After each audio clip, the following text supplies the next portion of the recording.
అందరికీ నమస్కారం అండి. నా పేరు విజయ్ నాగవేరు. థ్యాంక్స్ లాట్ మన రెస్పెక్ట్ సినిమా నా ఛానల్ ఎంతగా ఆదరిస్తున్న ప్రతి ఒక్కరికి చాలా చాలా thanks. Again came back with one more casting requirement అండి. సో ఇది వచ్చేసి కొంచెం డిఫరెంట్గా వీళ్ళు కాస్టింగ్ అనేది పెట్టారు. సో 12/12/2024 తీసరం రోజున ఇల్లంతకుంట శ్రీ రామచంద్రస్వామి గుడెనక సమ్మక్క సారలమ్మ గద్దెల కాడ మర్రిశెట్టి కింద జమ్మికుంట వాస్తవ్యులైన బూర సమ్మయ్య గౌడ్ బిడ్డ శ్రీలతకు పోత్కపల్లి గ్రామ వాస్తవులైన గిడిసేల పోసాల కొడుకు శ్రీనివాస్ గౌడ్కు ఇడుపు కాగితం పంచాయతీ జరగతాంది. ఆ పంచాయతీ పెద్దలు సాక్షులుగా కుటుంబ సభ్యులుగా నటించనికి నటీనటులు కావాలనే ఇంట్రెస్ట్ ఉన్నోళ్ళు సంప్రదించండి అని అంటున్నారు. సో కాస్టింగ్ రిక్వైర్మెంట్ అనేది ఫ్రెష్గా ఉంది కదా. సో ఇది వచ్చేసి భూసం జగన్మోహన్ రెడ్డి గారి ప్రొడక్షన్ అంట. డోలముఖి ఎంటర్టైన్మెంట్స్ అని అంటున్నారు, ఆరో సినిమాస్ అని అంటున్నారు. మరి ఇంత ఫ్రెష్గా కాస్టింగ్ కాల్ ఎవరు ఇవ్వగలుగుతారు? కొంచెం ఫ్రెష్ థాట్స్ ఉన్న వాళ్ళు ఇవ్వగలుగుతారు కదా. So is nothing but Tarun Bhaskar గారు నటిస్తున్న సినిమా అండి. డైరెక్టర్ తరుణ్ భాస్కర్ గారు పెళ్లి చూపులు మంచి మంచి సినిమాలు చేశారు. సో డైరెక్టర్ తరుణ్ భాస్కర్ గారు నటిస్తున్న సినిమా. సో దీనికి ప్రొడ్యూసర్ వచ్చేసి భూసం జగన్మోహన్ రెడ్డి, అలాగే Venu Udugula, is also one of the director అండి. సో అలాగే దీనికి దర్శకత్వం వహిస్తుంది వచ్చేసి రైటర్ అండ్ డైరెక్టర్ వచ్చేసి వంశీరెడ్డి దొండపాటి గారండి. సో ఈ సినిమాలో మీరు కూడా యాక్ట్ చేయాలి అనుకున్నట్లయితే ఒక బలగం లాంటి ఒక మంచి సినిమా అవుతుంది. కాబట్టి ఇందులో పంచాయతీ పెద్దలుగా కావచ్చు, సాక్షులుగా కావచ్చు, కుటుంబ సభ్యులుగా కావచ్చు నటించాలి అనుకున్నట్లయితే మీ వయసు 20 నుండి 60 సంవత్సరాల లోపు ఉన్న మగవాళ్ళు ఆడవాళ్ళు వీళ్ళని అప్రోచ్ అవ్వచ్చు. వీళ్ళ కాంటాక్ట్ నెంబర్ నేను చెప్తాను, వీడియోని ఆశాంతం చూసే ప్రయత్నం చేయండి. దానికంటే ముఖ్యంగా మన సబ్స్క్రైబర్లు అడిగిన ప్రశ్నలకు సమాధానం చెప్పడం అనేది మన బాధ్యత. కాబట్టి ఉదయ్ భాస్కర్ గారు అడిగారండి, హాయ్ సార్, ఒక 2 వీక్స్ బ్యాక్ నేను చిన్న మూవీస్ మరి టికెట్ రేట్స్ తగ్గించవచ్చు కదా అని క్వశ్చన్ అడిగాను కదా, మీరు అలా తగ్గించడానికి అవ్వదు అన్నారు. మరి ఇప్పుడు బడ్డీ సినిమాకి రేట్స్ తగ్గించారు, మా వైజాగ్లో హయ్యెస్ట్ 100 పెట్టారు, మామూలుగా అయితే 150 ఉంటుంది అని అడగటం జరిగిందండి.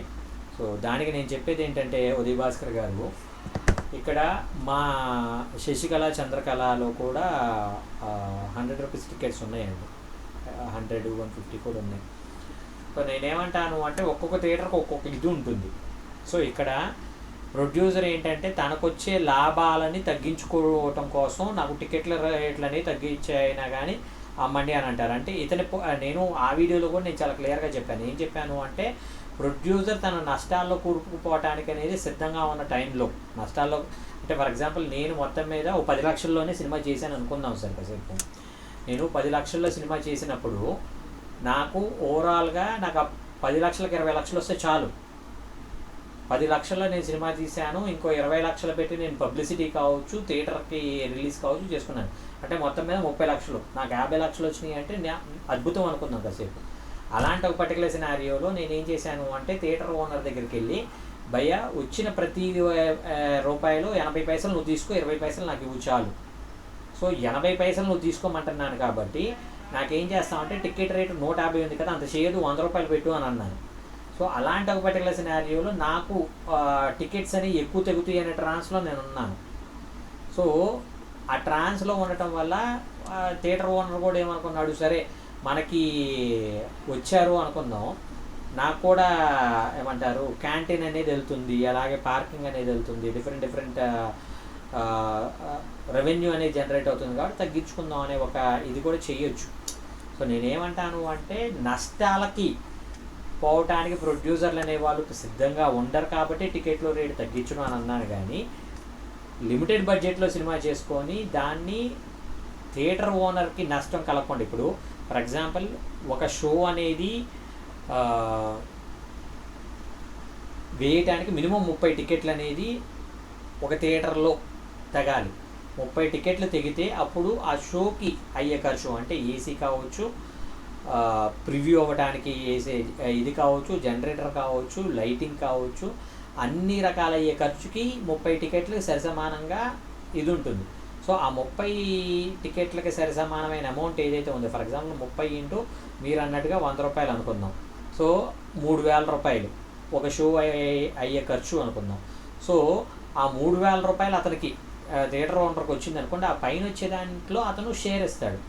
సో ఇప్పుడు నేను యాజ్ ఎ ప్రొడ్యూసర్గా నేనేమనుకుంటాను, భయ్యా నీ 3,000 కాదు, నువ్వు 5,000 వస్తాయి, నువ్వు 5,000 పెట్టేసుకో, ఆ తర్వాత వచ్చే డబ్బు ఏదైతే ఉందో, ఫర్ ఎగ్జాంపుల్ 10,000 వచ్చిందనుకో, ఆ 10,000లో 8,000 నువ్వు తీసుకో, 2,000 నాకు ఇవ్వు చాలు అనేంత మంచి మనసు నాకు ఉన్నప్పుడు నేను ఎంత తక్కువకైనా అడగొచ్చు.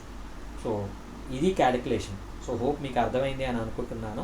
మీకు ఇంకా ఇలాంటి ప్రశ్నలు కానీ డౌట్స్ కానీ ఏమైనా ఉన్నట్లయితే తప్పకుండా కమెంట్ రూపంలో అడిగే ప్రయత్నం చేయండి. ప్రతి ప్రశ్నకి ఆన్సర్ చేయడం జరుగుతుంది.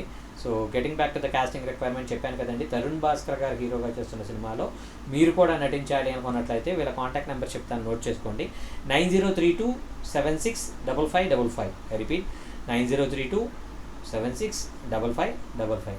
డిస్క్లైమర్ అనేది మీ అందరికీ తెలిసిందే కదా, పర్టికులర్ కాస్టింగ్ రిక్వైర్మెంట్కి నాకు ఎటువంటి వ్యక్తిగతమైన లావాదేవీలు లేవు. ఇది తరుణ్ భాస్కర్ చేస్తున్నాడా, లేదంటే పుల్లయ్య చేస్తున్నాడా, ఎల్లయ్య చేస్తున్నాడా అనేది నాకు తెలియదు.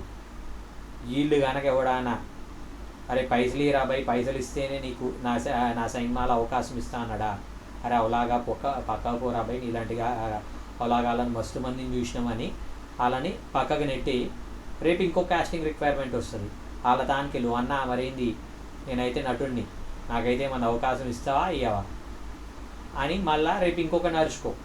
అట్లాంటి పనులు మీరు చేస్తారని మీ అందరికి మంచి మంచి అవకాశాలు రావాలని మనస్ఫూర్తిగా కోరుకుంటున్నా. నేను సమజైంది కదా, వీడియో నచ్చిందా, అరే ఇంకేం లైక్ కొట్టన్నా, వీలైనంత ఎక్కువ మందికి షేర్ చేయి. అరే సబ్స్క్రైబ్ చేసుకోకుండా చూస్తే నీకే తక్లీఫ్ అవుతుంది, రేపు వచ్చే వీడియో నీకు అందకుండా ఉంటుంది. ప్రతి వీడియో నీ దాకా చేరాలంటే నువ్వేం చేయాలి, సబ్స్క్రైబ్ కొట్టాలి, గంటని గట్టికి కొట్టాలి. సమజైంది కదా, ఉంటాం అలా.